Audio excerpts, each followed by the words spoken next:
Welcome back to Sleepy Chronicles. Tonight, we're asking who really kept ancient Greece running while the philosophers got all the credit. We begin at a festival in Athens with a man paid to be cruel for a living. Lie back and get comfortable. If you enjoy quiet voices and slow history, take a moment to like and subscribe. It costs nothing and means a lot. Let us know where you're listening from tonight. We'll take it from here. Athens liked to think of itself as a city of reasoned speech. It was also a city that paid men to be deliberately, publicly cruel, and called it entertainment. Straton of Piraeus made his living this way, a narrow face, a voice trained to carry over a crowd, a habit of going still just before he spoke. He humiliated strangers on command for money, and hosts fought over his schedule. This wasn't shouting. Shouting was free, and Athens had plenty already. Straton's work was closer to a trade. He studied a person for a few seconds, their stance, the state of their sandals, the nervous half-smile of someone about to become the joke, and built the insult from what he saw. The crowd went quiet at the first line, then laughed, while the target worked out whether it was safe to laugh along. At the end of a good night, Straton often wasn't handed coin at all.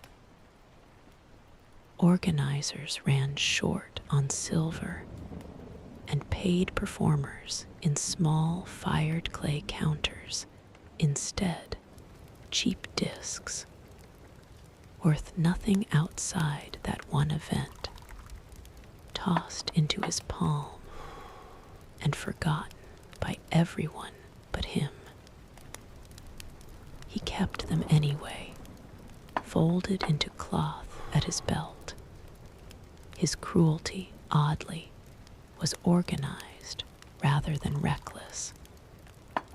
A reputation built one performance at a time, much like a modern comedian's, except Straton never had to pretend the laughter was affectionate. History remembers the philosophers he outlived.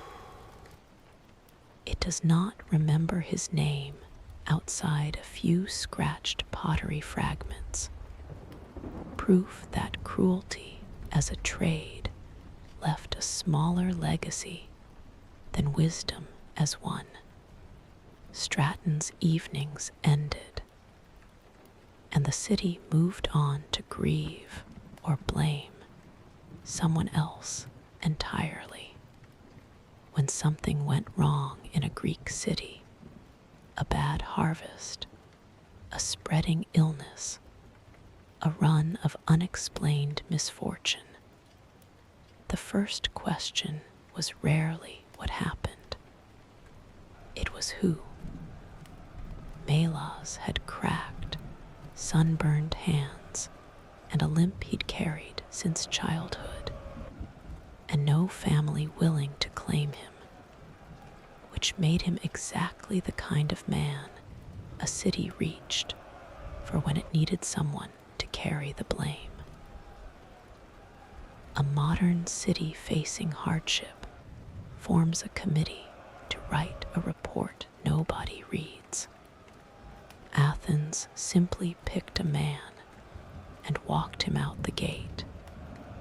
He was chosen the way an object is chosen, walked through the streets, while people threw refuse and shouted at him. The ritual loaded every piece of the city's bad luck onto one pair of shoulders, then removed those shoulders entirely. Sometimes that meant exile, sometimes worse. Nobody pretended it was fair. They needed it over, not fair. What's striking is how staged it was, not a mob losing control, but expected streets, expected gestures, almost a script. A city calmly agreeing on who would leave so the rest could stay. In a way, it would never agree on anything else. Melas is not remembered because he was never meant to be. That was the role's entire function. Disappear and take the luck with you. Somewhere in that same crowd, another Athenian was already lighting a lamp for very different work, writing down exactly what he wished would happen to someone he hated. Callias had ink-stained fingers and a flat voice that never once rose no matter what a client confessed to wanting. He worked at night, scratching letters into dull gray metal by a single small flame. A modern grievance gets typed into a phone and deleted an hour later. Callias's clients paid to have theirs pressed permanently into something that would outlast them and their rival both.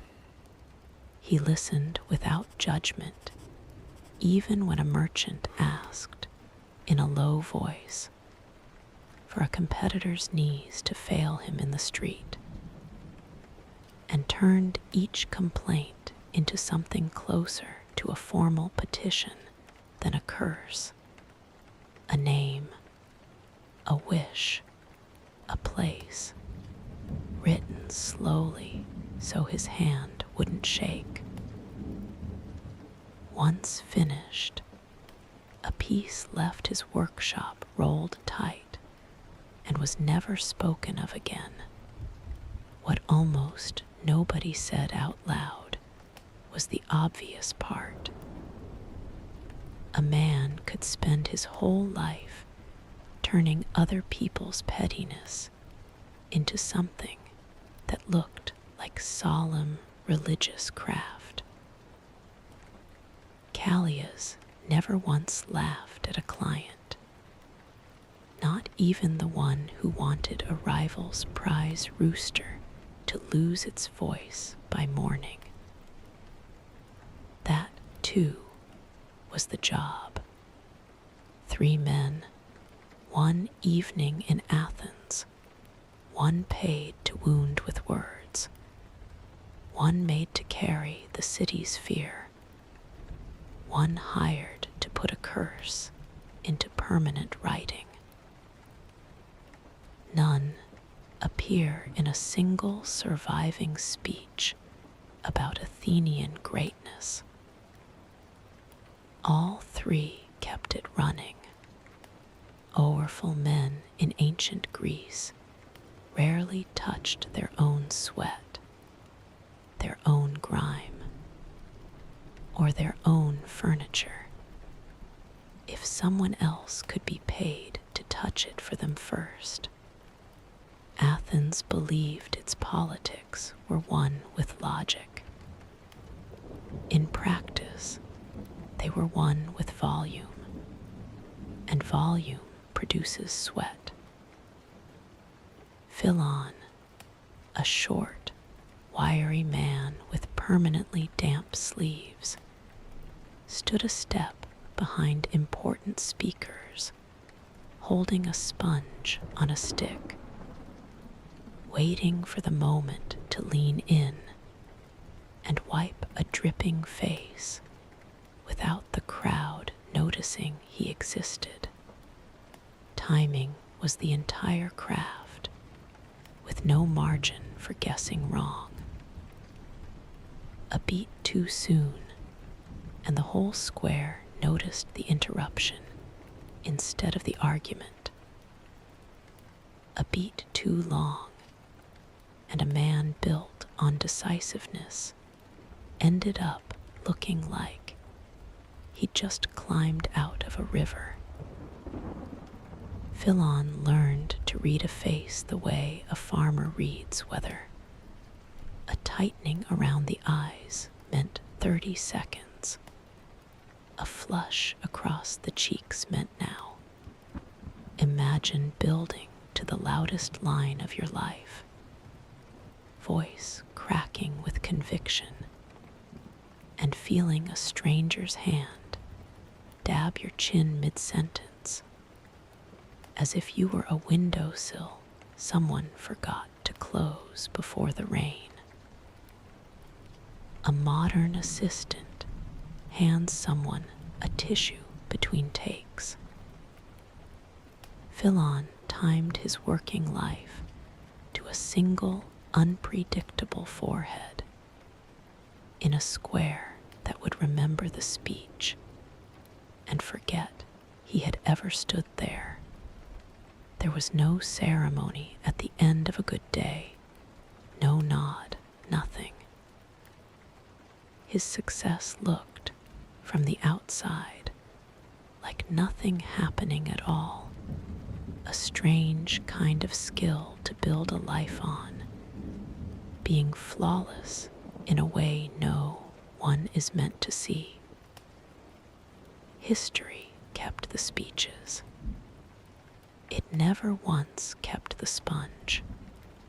A short walk from the platform stood the Gymnasium, where a man's dignity depended on someone else's hands. Nicandros worked there with a curved metal scraper, removing the oil, sweat, and dust that clung to athletes after training. He had thick forearms, cracked knuckles, and a habit of humming under his breath, arm by arm, careful never to press hard enough to bruise or gentle enough to leave anything behind. There was a strange intimacy to it. He came to know clients by the shape of their shoulders before he learned their names. Picture the sound of it, metal against skin, low and rhythmic, the only conversation in the room. Wealthy men considered the task beneath them, the way a man today might consider carrying his own luggage up one flight of stairs. Yet the same men who wouldn't scrape themselves would ask the attendants at the door to send for Nicandros and no one else. Flattering and faintly unsettling in equal measure, physical excellence was the pride of the Gymnasium. Nicandros's own pride was smaller and stranger, knowing exactly how much pressure a stranger's skin could take before pride turned into a bruise, and a bruise turned into a complaint he could not afford. If Philon managed sweat and Nicandros managed grime, Ariston managed something far stranger, quiet fear that an ordinary chair might be the one thing in the house that wanted its owner dead. He worked in a household thick with rivalries, the kind of place where suspicion had become part of the furniture. Ariston was broad-shouldered and moved carefully, the way people do when speed gets you noticed and being noticed gets you blamed. Before an important guest sat down, he sat down first, lowering his full weight onto the seat and holding still a beat longer than felt necessary, as if daring the wood to prove him wrong. You could try explaining this job to someone from any other century and watch their face fail to make sense of it. When the chair simply held, Ariston rose without a word, and the guest of honor took his place as if the whole ceremony were the most reasonable thing in the world. He never discussed politics or philosophy in that house. He discussed furniture silently, with his own body as the only instrument. He had hands flat on the armrests, weight settling the way you'd test ice on a pond before trusting it with your life. Had a leg ever given way, the household would not have needed a witness. It would already have had one, sitting exactly where the danger was. Sit first, say nothing, stand up unharmed. What almost nobody in that household considered was how strange the arrangement really was. An entire system of trust resting on one unimportant man's willingness to sit down first every single day.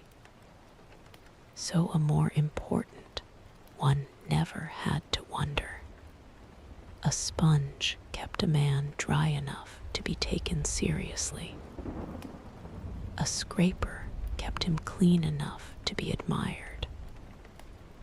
A tested chair kept him breathing long enough to be admired at all. None of the three ever stood at the center of anything, and none are named in a single surviving record of that century. All three stood close enough to touch the center without ever once being allowed to occupy it. A city can debate justice for hours and still need someone standing quietly nearby, making sure the actual mess of daily life didn't get out of hand first. Athens took pride in its public spaces, right up until you reached the ones nobody wanted to be proud of. The communal latrine was a single trench beneath a row of carved stone seats, arranged so close together that conversation was effectively mandatory, whether anyone wanted it or not. Danon kept order there, a heavy-set man with a permanently unreadable face, the kind of expression built over years of seeing things he'd learned not to react to. His job had no glamour, and no real name people were eager to say out loud at dinner. He kept the benches usable, made sure disputes over seating didn't turn into shouting, and managed the shared basins of water and cloth that passed for hygiene at the time.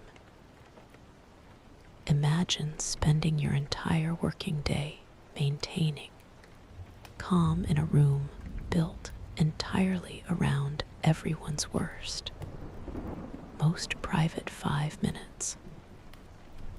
A modern office has a supply closet stocked quietly by someone whose name nobody in the meeting could tell you. Athens had Danon, and a much less private supply closet. What almost nobody said out loud was that without a man like him, the whole system tipped from unpleasant into unlivable within a single afternoon. Philosophers argued about the good life 2 streets over. Danon kept it from literally spilling into the street. No thanks, no title, just the next stranger and the one after that. A short walk from the latrines. The market never once considered lowering its voice, which was exactly the job someone had been given to fix.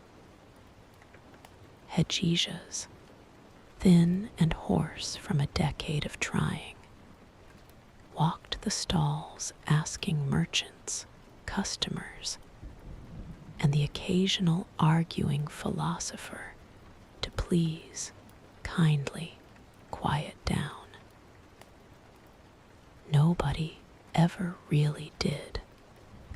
Picture the scene: a fishmonger shouting over a potter, 2 men negotiating the price of oil like their lives depended on the final coin, and Hegesias stepping between them with the tone of someone asking the tide to ebb slightly early today. A parent today asks a room of children to use their indoor voices and gets 30 seconds of quiet at best. Hegesias got considerably less than that, from grown men who'd been negotiating loudly since sunrise. The strange part is that the role existed for a real reason. A market too loud to hear a warning shout in was a market where accidents happened and thefts went unnoticed. In theory, someone keeping a lid on it made the whole place run smoother. In practice, Hegesias was one voice competing against several hundred, in a place built entirely to reward whoever shouted last. You could hand him a title, a staff, even a modest salary, and none of it changed the fact that the market simply did not care. Ask nicely, get ignored, ask again anyway. Quiet still failed him, but at least it failed him honestly. In the law courts of Athens, quiet was manufactured on purpose, and Phineas was the man who manufactured it. Legal speeches ran on strict time limits, measured by a clepsydra, a water clock that let a fixed volume drain from one vessel to another. Phineas sat beside it for hours, watching water fall drop by drop. A narrow-shouldered man with eyes that had learned to focus on nothing else for an entire career. A modern courtroom has a digital clock nobody argues with. Athens had a bowl, and a man everyone was ready to blame the moment it ran out too soon.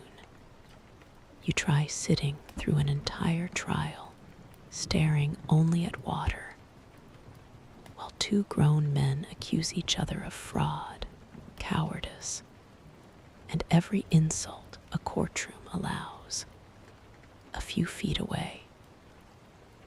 Just as a speaker reached the line he'd clearly rehearsed the night before, arm raised, voice cracking with rehearsed outrage, Phanias would say two words, and that was that. What almost nobody admitted was that fairness and popularity were never the same thing in that room, and Phanias only ever got to have one of them. People loved him when he silenced their opponent. They loved him considerably less when it was their turn. Two words every time, no exceptions. A man kept the latrines from turning to chaos. A man kept the market from crossing into it. A man kept the courts honest by watching a bowl. None of the three settled a single lawsuit, sold a single vase, or delivered a single verdict, and history did not think to record which one of them was which. Some ceremonies in ancient Greece needed real grief. Most of them settled for a very convincing performance of it instead. A Greek funeral was never a quiet affair. The louder the grief, the more honored the dead were assumed to be, which created an obvious gap whenever a family simply wasn't devastated enough to fill a courtyard with wailing. Chloris filled that gap professionally. She was a small woman with a voice built for carrying, and a face that could arrange itself into anguish faster than most people could arrange their sandals. She had, by her own count, mourned men she had met only once, and men she had never met at all. Picture her kneeling beside a coffin, tearing at her own hair, sobbing a name she had memorized on the walk over, while the actual family stood a step back, quietly grateful someone else was doing the emotional heavy lifting. A modern eulogy gets written the night before by a nephew who barely knew the man. Chloris skipped the writing and went straight to full performance, on command, for coin, timed so precisely she never cried a beat before the priest was ready for her. What almost nobody said aloud was that her tears still meant something, even manufactured. Loud grief was believed to guide the dead properly into the afterlife. So in her own strange way, she was doing the family an actual service, one convincing collapse at a time. A modern funeral hires a photographer to capture a day nobody wants documented. Athens hired Chloris to supply the one thing, a quiet family couldn't manufacture on command. Same tears, different stranger, every week. Grief, at least, answered to a human performer. Fate, in parts of ancient Greece, answered to a chicken, and Timon was the man trusted to read it. Before a city committed to a war, a trade deal, or any decision too large for one man to own alone, someone scattered grain in front of a sacred bird and watched how it ate. Timon had spent so many years crouched over feed that his knees had given up complaining about it, and his hands had the deliberate stillness of a man who had learned never to flinch in front of an audience. There was no fixed rule book, only years of instinct. A confident, unhurried bird meant the gods were satisfied. A bird that lingered too long over the grain, or lost interest and wandered off entirely, meant the whole plan needed rethinking. And everyone in the room would look to Timon to decide exactly how much rethinking. Imagine standing beside a circle of powerful men debating a war that could reshape a generation, while the deciding evidence crouches in front of you, feathered and entirely unaware of its own importance. Timon would watch closely, straighten slowly, and deliver his reading with total conviction, much the way a modern boardroom defers to a chart nobody fully understands. Say the omen was good and the war went badly, that landed on him. Say it was bad and they missed their chance, that did too.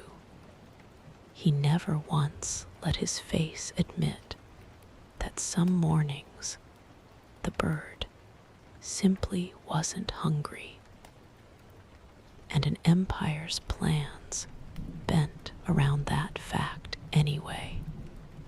One pause, one verdict, no appeal. If Timon's job depended on stillness, Cleon's depended on the opposite. Dozens of young men sprinting through packed streets, holding open flame, and his job was to make sure none of it ended in disaster. The torch relay was one of the most beloved sights at any festival. Runners passing fire hand to hand toward a finish line, the whole city watching. Cleon, a broad, sun-weathered man who never raised his voice on race day, spent the weeks before selecting runners, mapping the route past the driest, most flammable stretches of the city, and timing exactly when each torch needed lighting. A modern event planner worries about seating charts. Cleon worried about wooden stalls, dry cloth awnings, and 100 spectators standing closer to open fire than any insurance policy today would allow. If a flame went out mid-relay, the runner was finished. If several went out, the whole ceremony collapsed into confusion in front of everyone who'd shown up to see it succeed.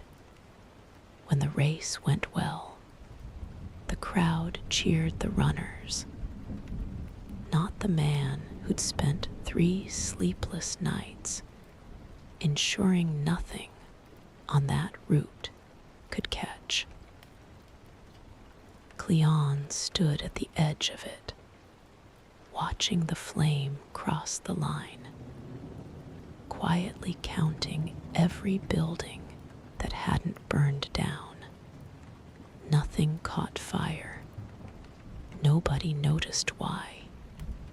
A woman cried on command, so the dead would be honored properly. A man read a bird, so a city could pretend its decisions were divine.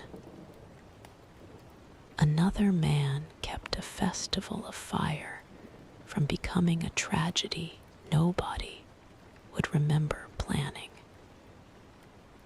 History remembers the ceremony. It never once remembers who built it. Some jobs in ancient Greece protected the body. Some protected the mind. Tonight's last 3 protected something almost nobody admitted needed protecting. Appearances, at every level, all the way up. A god does not polish himself. Neither, it turns out, does a hero carved from marble and set towering over a public square. Sostrate arrived before sunrise with a cloth, a little oil, and a job that sounded meditative until you actually stood in front of the thing you'd been assigned. A small, precise woman. She had long since stopped noticing that most of her subjects were completely unclothed and had developed, against her own will, an intimate professional knowledge of exactly where dust liked to settle on marble shoulders. The work mattered more than it looked. A god represented in stone still carried the god's weight, in a sense, so a neglected statue wasn't just an eyesore. It was a quiet insult to whoever it depicted. Sostrate scratched a surface once, early in her career, and spent the following month waiting for a divine consequence that never arrived, though her employer's opinion of her arrived immediately and loudly. A modern museum has a climate-controlled case protecting a single vase. Athens had Sostrate, a rag, and her own nerve, protecting an entire square of them. People walked past all day, glancing, occasionally judging her technique from a distance. A modern gallery keeps visitors behind a velvet rope. Sostrate's job required standing close enough to touch what an entire city considered sacred in full view every morning. Cloth in hand, eyes down, every single day. If Sostrate's job was to be invisible while everyone watched, Bean's was the opposite, to be impossible to ignore, for exactly as long as dinner lasted. Athenian banquets ran on conversation the way a fire runs on wood, and Bean made his living supplying it. He was invited to dinners he could never have paid for, seated near hosts far wealthier than himself, on the unspoken understanding that he'd be charming and endlessly entertaining in exchange for his plate. A stocky man with an easy laugh he could produce on command. Bian had built a career on being interesting enough to keep, never interesting enough to threaten anyone at the table. There was no formula written down, only a feeling Bian had learned to read in a host's face mid-sentence. The moment a joke had landed well enough to earn its keep, but not so well that it upstaged the man paying for dinner. Miss that moment consistently, and the invitations quietly stopped. No explanation offered, none needed. A modern freelancer worries about one bad review. Bian worried about one flat joke costing him his only reliable meal of the week. What almost nobody at that table considered was how much effort went into looking effortless. Laugh on cue. Eat well. Leave before the wine runs out. Saw straight protected marble. Bian protected an evening's mood. Alexis protected something that couldn't be written down at all. A message, memorized whole, carried at a dead run across the space between two cities. There was no faster way to send word in that world than a man's own legs. Alexis was lean, sunburned, and permanently a little out of breath. The kind of runner who trained for distance the way other men trained for war. Because a slow runner and a failed one were often the same person in his line of work. He carried no scroll, nothing that could be dropped or stolen and read by the wrong hands along the way. He carried the message itself, word for word, inside his own head. And if his feet failed before the city gates did, so did the message. Imagine running for hours through heat and dust, with an entire warning held together only by your own memory and your own lungs, knowing one wrong sentence could matter as much as arriving too late. A modern message travels instantly and blames the signal, never the sender if it arrives garbled.